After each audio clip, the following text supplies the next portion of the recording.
A lo largo de la historia reciente, en España y en muchos otros países, se ha demostrado que, bajo el liderazgo de ciertos gobernantes, quienes siempre terminan pagando los platos rotos son los más desfavorecidos. Mientras las élites económicas permanecen intocables, blindadas por privilegios que parecen inquebrantables, las clases trabajadoras y los sectores más vulnerables ven cómo sus vidas se deterioran, cómo sus recursos son destinados a mantener una burocracia excesiva y cómo las promesas de cambio se diluyen entre discursos vacíos y gestos que no pasan de ser meras estrategias mediáticas. Es evidente que no son los ricos quienes sufren el peso de estas políticas. Las personas en situación de pobreza son quienes cargan con las consecuencias, pagando con sus esfuerzos el precio de los asesores que ocupan despachos en instituciones como la Moncloa, figuras que representan más un gasto superfluo que una solución concreta a los problemas de la ciudadanía. Estas estrategias políticas no solo ahondan en las desigualdades, sino que perpetúan un modelo en el que los problemas de fondo jamás son realmente atendidos, sino que se utilizan como herramientas para polarizar a la sociedad y mantener una constante lucha de unos contra otros. Uno de los aspectos más preocupantes de esta realidad es el uso distorsionado de ciertas causas sociales, como el feminismo. En lugar de trabajar por la verdadera igualdad y dignificación de las mujeres, se ha optado por convertir este movimiento en una bandera política que, lejos de unir, divide y enfrenta. El falso feminismo que se exhibe en pancartas y discursos no tiene como objetivo solucionar las problemáticas de género, sino que busca consolidar una narrativa que justifique ataques a sus oponentes políticos y desvíe la atención de las verdaderas prioridades sociales. En este contexto de constante confrontación, el panorama político español nos ha regalado momentos de gran intensidad. Uno de ellos ha sido protagonizado por Isabel Díaz Ayuso, presidenta de la Comunidad de Madrid, quien en un reciente debate parlamentario respondió con contundencia a las críticas lanzadas por Mónica García, portavoz de Más Madrid.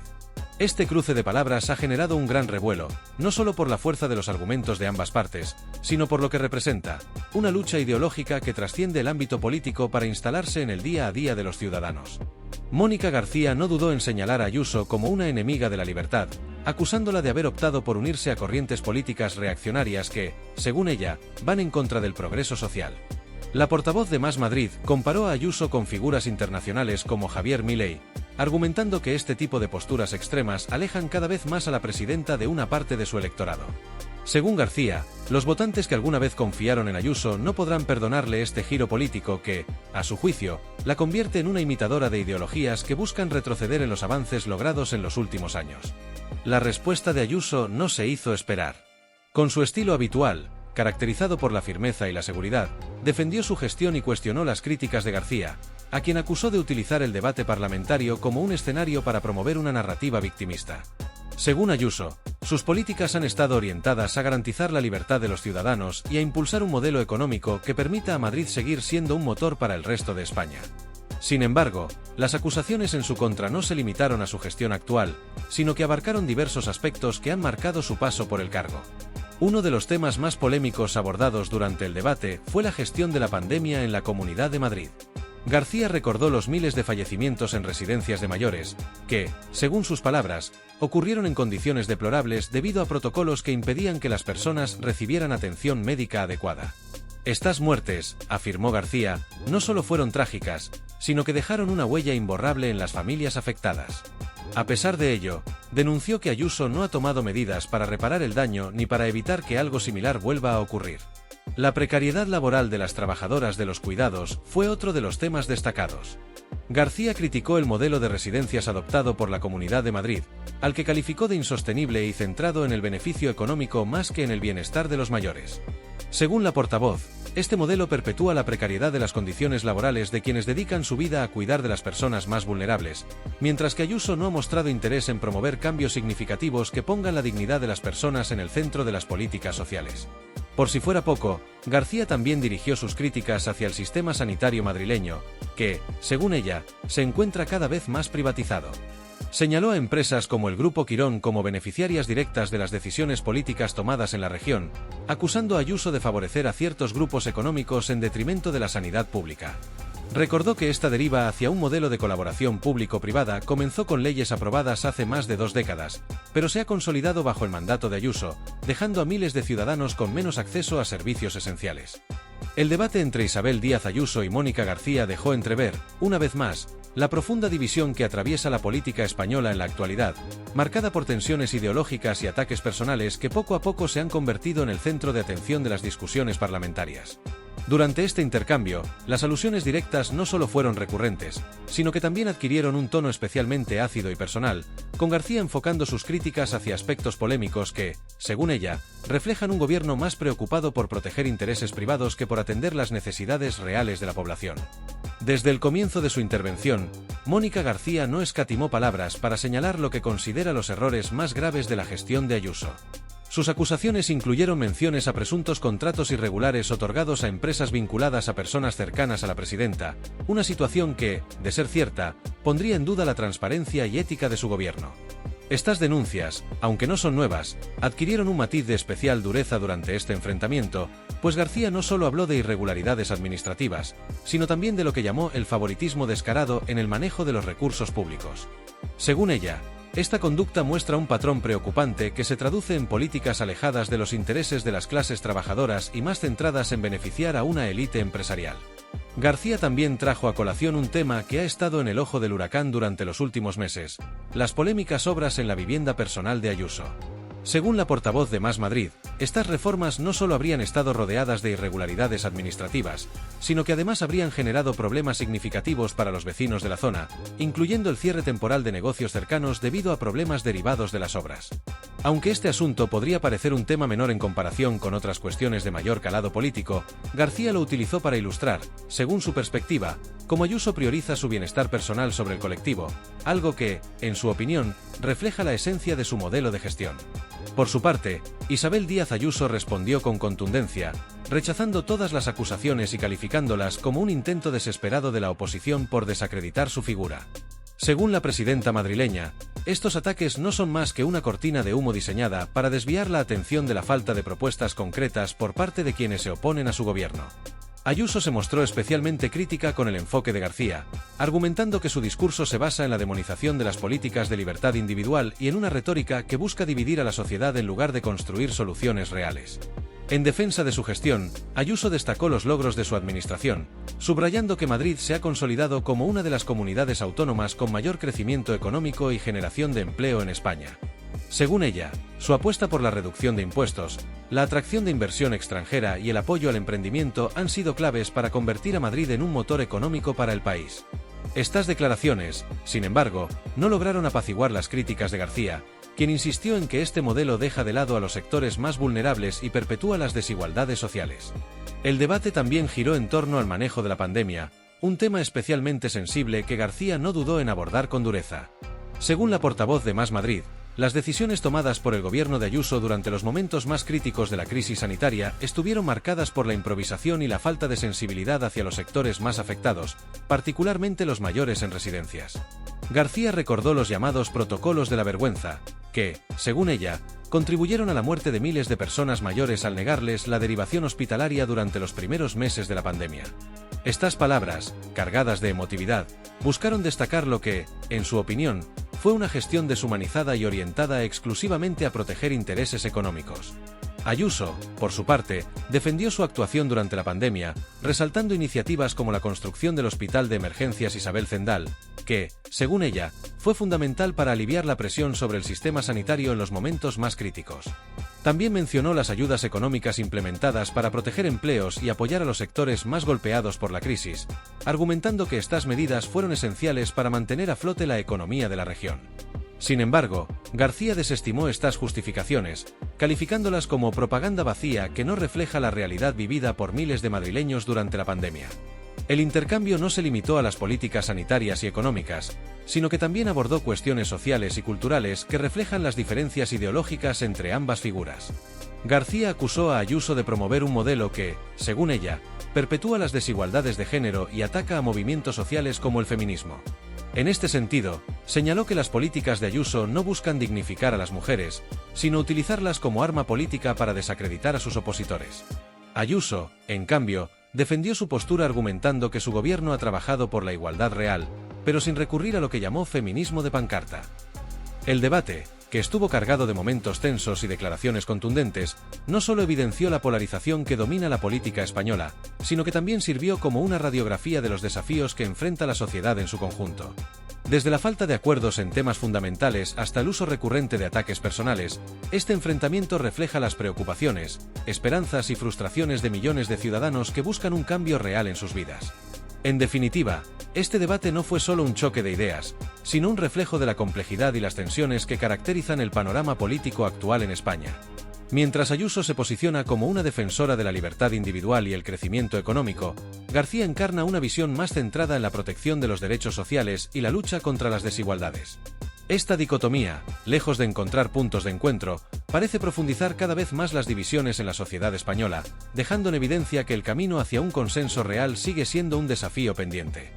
Es curioso observar cómo, desde ciertos sectores de la izquierda, se perpetúa una narrativa que gira en torno a la creación de guetos simbólicos, diseñados para reforzar su propia agenda política.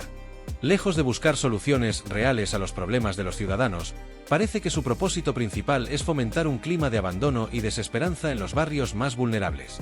Esto les permite alimentar un relato de decadencia en el que los responsables de todas las penurias sociales son, siempre, los ricos. En este imaginario construido, las largas filas en los comedores sociales y las imágenes de calles deterioradas son herramientas clave para su discurso, ya que perpetúan la idea de que las desigualdades solo existen por culpa de aquellos que poseen más recursos. Sin embargo, esta visión simplista ignora por completo la realidad económica y social del país. La contribución de las personas con altos ingresos al sostenimiento del sistema es innegable. Gracias a un sistema fiscal progresivo, quienes ganan más pagan una proporción significativamente mayor de impuestos, lo que se traduce en un aporte mucho mayor al bienestar colectivo. Por tanto, no solo es injusto culparlos de las desigualdades, sino que resulta absurdo pensar que son los responsables del empobrecimiento de otros sectores. Si algo realmente afecta a los ciudadanos de a pie, son los gastos desorbitados que se derivan de los excesos de quienes ostentan el poder. En este sentido, es importante destacar que el verdadero coste para la clase media y los sectores más desfavorecidos no proviene de los ricos, sino de la mala gestión gubernamental y los privilegios de aquellos que dicen representarlos. Basta con mirar el número desmesurado de asesores en la Moncloa, los ministerios innecesarios que se han creado y los viajes oficiales que a menudo carecen de propósito. Son estos gastos superfluos los que terminan drenando los recursos del Estado y perjudicando a los ciudadanos.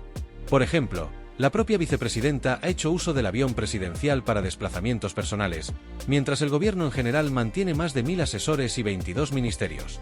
Esta contradicción entre discurso y acción se vuelve aún más evidente cuando se analiza su postura respecto a la propiedad privada.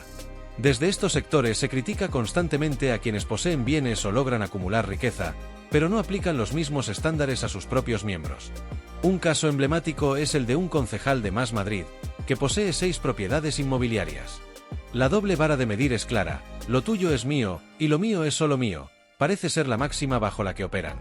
Este enfoque no solo es hipócrita, sino que además demuestra un desprecio hacia quienes, a base de trabajo duro, crean empleo, pagan impuestos y contribuyen al desarrollo económico del país. Otro aspecto destacable de su discurso es su postura respecto a la migración y la riqueza extranjera. Por un lado, promueven la idea de que quienes llegan a España con recursos económicos son una amenaza para la población local, acusándolos de quitar oportunidades. Por otro lado, se enorgullecen de desplegar pancartas que rezan "Welcome Refugees", mientras desprecian abiertamente a los turistas y a quienes realmente dinamizan la economía. Este doble rasero no solo es incoherente, sino que también revela una estrategia política calculada: aprovecharse de la pobreza como herramienta para perpetuar su narrativa, mientras ignoran a quienes realmente podrían aportar al progreso del país. Esta estrategia de división no es exclusiva de la economía o la migración, también se extiende a la igualdad de género. Para estos sectores, la igualdad parece reducirse a una lucha constante entre hombres y mujeres, creando una narrativa en la que las mujeres son presentadas como víctimas perpetuas, incapaces de valerse por sí mismas. Sin embargo, rara vez abogan por la igualdad en términos más amplios, como el acceso al empleo para personas mayores o para aquellas con discapacidades. La igualdad que promueven no es más que una herramienta de marketing político, diseñada para venderse bien en los anuncios y en los titulares, pero que carece de profundidad y verdadero compromiso.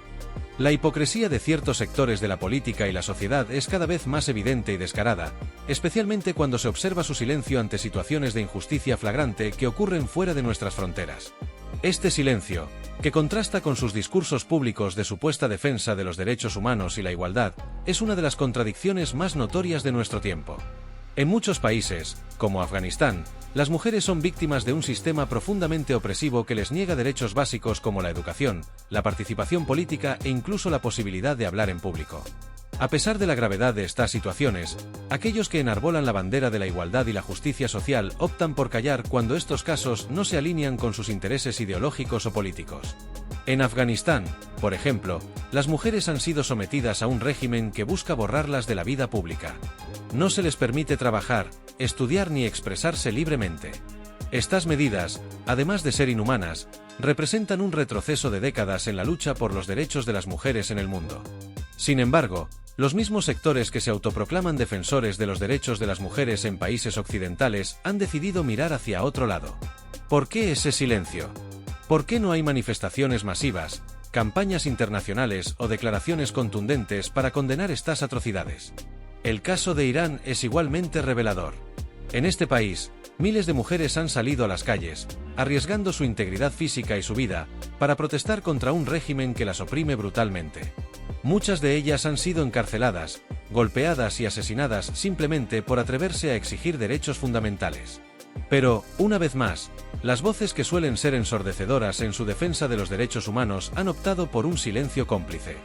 Lo mismo ocurre con las delegaciones internacionales que participan en eventos como los Juegos Olímpicos, donde en varias ocasiones se ha impedido la participación de mujeres deportistas debido a restricciones culturales y religiosas.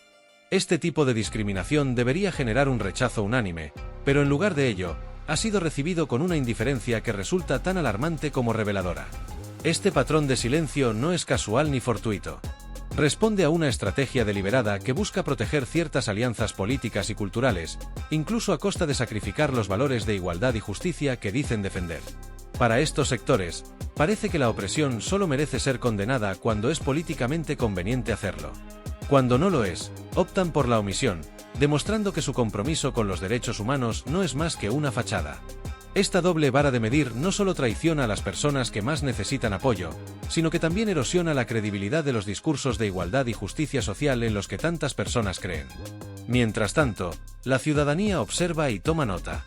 En comunidades como Madrid, los ciudadanos han tenido la oportunidad de contrastar dos modelos de gestión completamente opuestos.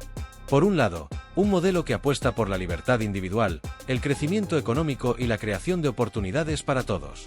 Este enfoque no se basa en discursos vacíos ni en promesas populistas, sino en la implementación de políticas que fomentan el mérito, el esfuerzo y la responsabilidad personal.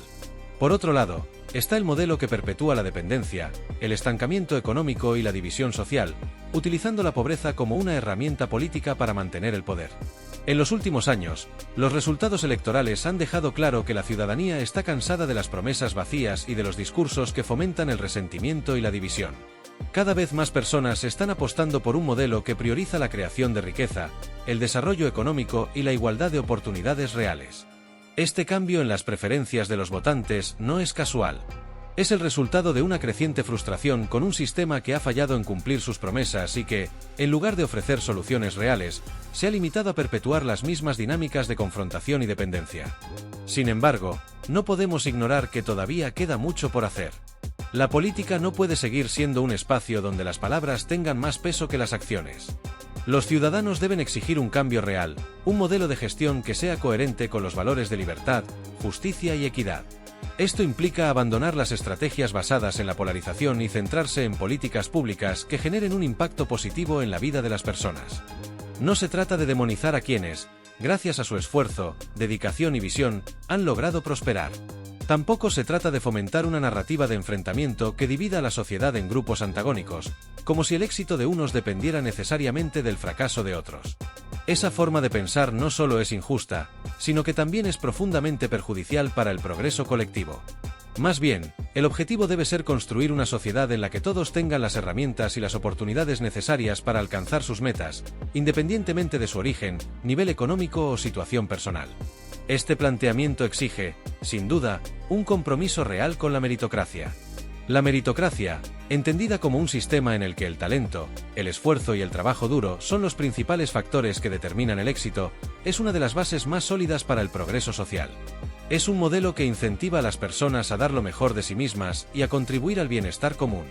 Sin embargo, para que funcione de manera efectiva, es fundamental garantizar que todos partan desde una base razonablemente equitativa, con acceso a la educación, la salud y otras condiciones esenciales que permitan a cada individuo desarrollar su potencial. La historia nos ofrece innumerables ejemplos de cómo los modelos basados en la libertad individual y la responsabilidad personal han generado niveles de prosperidad sin precedentes.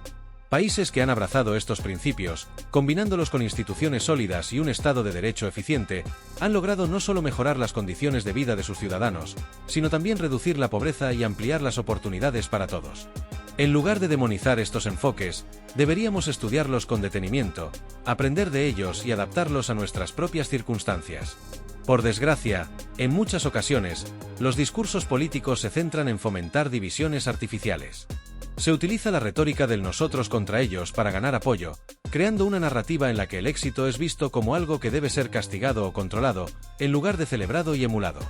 Este tipo de discursos no solo generan resentimiento, sino que también desincentivan la innovación, el emprendimiento y el esfuerzo individual. Al final, todos perdemos cuando se promueve una cultura que castiga el éxito en lugar de aspirar a él. Es crucial reconocer que la verdadera igualdad no consiste en igualar los resultados, sino en garantizar que todos tengan las mismas oportunidades para alcanzar sus objetivos. Esto significa apostar por políticas públicas que promuevan el acceso a una educación de calidad, un sistema de salud eficiente y un entorno económico que fomente la creación de empleo y la innovación. También significa abordar las barreras estructurales que dificultan el progreso de ciertos grupos, como las desigualdades de género, las discriminaciones raciales o las limitaciones para personas con discapacidad. Pero esta transformación no puede recaer únicamente en los hombros de quienes ostentan el poder.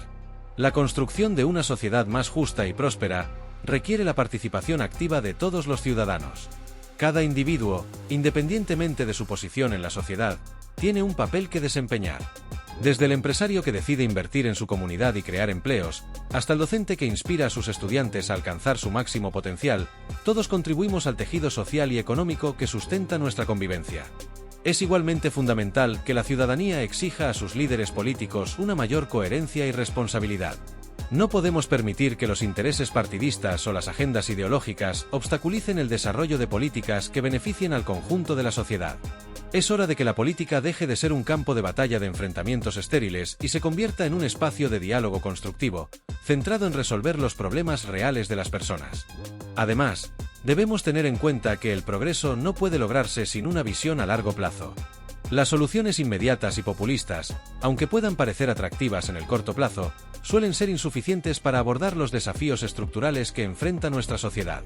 Necesitamos líderes y ciudadanos que estén dispuestos a trabajar juntos, con paciencia y determinación, para construir un futuro sostenible y próspero para todos. Superar las barreras que nos dividen no es una tarea fácil, pero es una tarea necesaria.